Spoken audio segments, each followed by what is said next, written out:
माझा सखा. लेखिका साधना सुधाकर मराठे.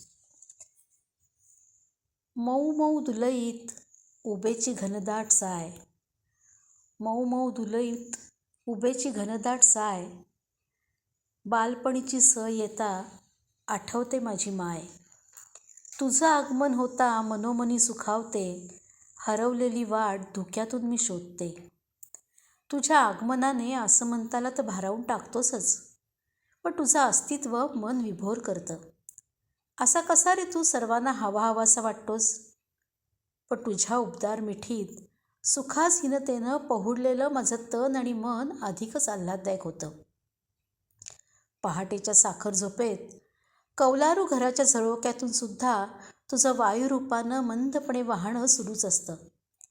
तेव्हा तर अधिकच दुलईच्या उबेत पडून राहावंसं वाटणं स्वाभाविकच नाही का? इतर तुझ्या सगळ्या भावांपेक्षा तुझं आगळं वेगळेपण खरंच विलोभनीय असतं. तुझ्या अस्तित्वामुळे लहानांपासून थोरांपर्यंत लोकरीपासून बनवलेल्या वस्त्रप्रावरणाने स्वतःला सगळेजण लपेटून घेतात.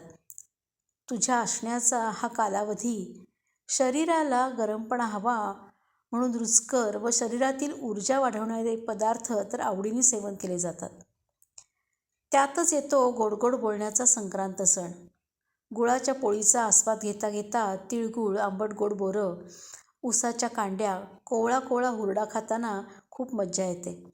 आणि त्यातच ग्रामीण भागातून सकाळी आणि रात्रीच्या वेळी शेकोटीची ऊब घेण्यासाठी सर्वांची चाललेली धडपड. त्याच वेळचा तो खट्याळ झोंबरा वारासुद्धा असा थंडपणे वाहत असतो, हो ना?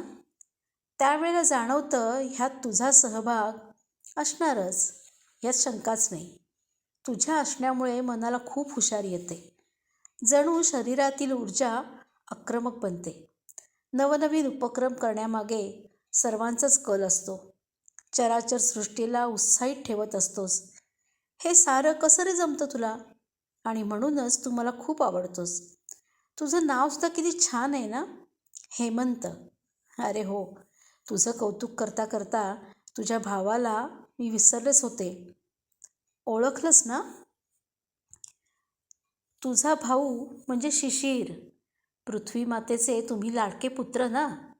सर्वांना आनंदी आणि उत्साही ठेवण्यात तुमचा फार मोठा सहभाग असतो. आणि म्हणूनच तुझ्यावरील प्रेमामुळे तुझं कौतुक मैत्रिणीजवळ करायचं ठरवलं. आता काही दिवसांनी तुझं अस्तित्व हळूहळू कमी होईल, हे मला माहिती आहे.